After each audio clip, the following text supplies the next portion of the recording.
Mag-read lang po tayo ngayon ng transferring the patient from bed to chair po. The first one po, step 1 is review the medical records po.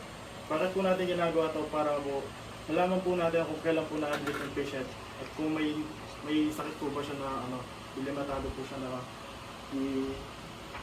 i-stand up po. Then the second one po, perform hand hygiene po tayo. And kunyari po, nagsurot na po ako ng PPE. Then move equipment and provide privacy po tayo. I-move na po natin yung equipment po natin para po may space po tayo. Tsaka provide po tayo ng privacy sa patient. I-close po natin ang door, the curtains po, para po may confidentiality po and privacy po yung patient natin. Then next po, place bed po natin in the lowest position.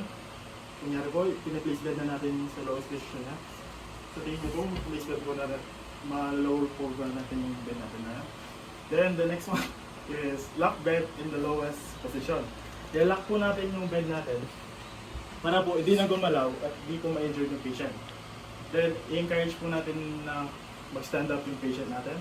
Sir, kaya nyo po ba mag-stand up? Then sit down po tayo. Then next, lower the side rails and position myself properly po.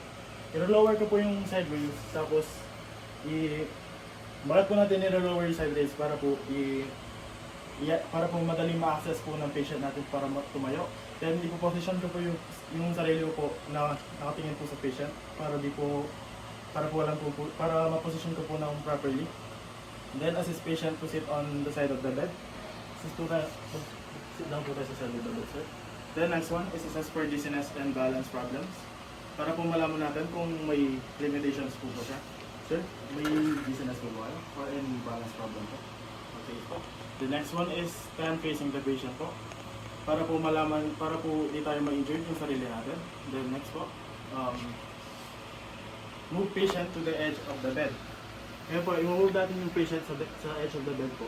Para po di tayo mahirapan. Assist patient to sit on the chair po.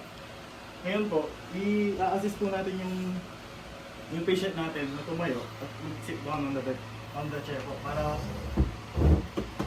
po sir, kaya yung ba?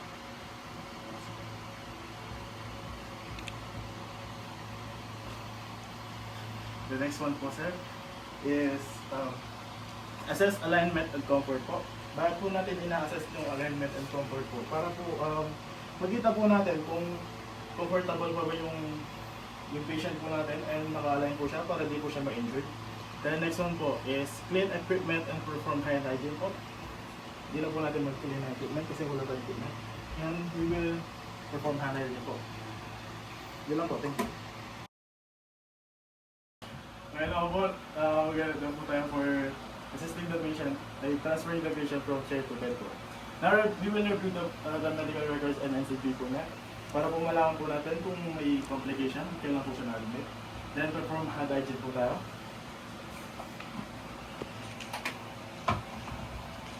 Then i-move na po natin yung equipment po natin para di po sagabal sa surroundings po natin and provide privacy po. Close po natin yung door sa curtains po. Then place bed in lowest position. I-place po natin yung bed sa lowest position po as much as possible para po sa comfortability ng patient. Then lock bed in lowest position. I-lock na po natin yung bed para di na po gumalaw at ma-injured yung patient. Then encourage natin yung patient kung kaya na po tumayo. Sir, kaya na po tumayo, sir? Okay, sir. Then the next one is lower side rails and position the patient. Position myself facing the patient. Una po, i-lower ko muna yung side rails po para po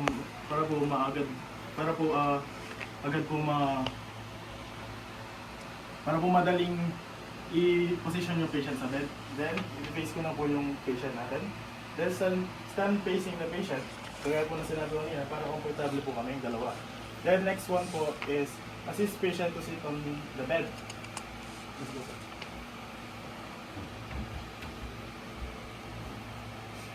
Then, next one, sir. Then, ngayon, ihiga na po natin yung patient natin. Then check for alignment and comfortability. Sir, comfortable na po ba kayo? Yes po. Then, we will clean the equipments and perform hand hygiene po. Then, thank you po.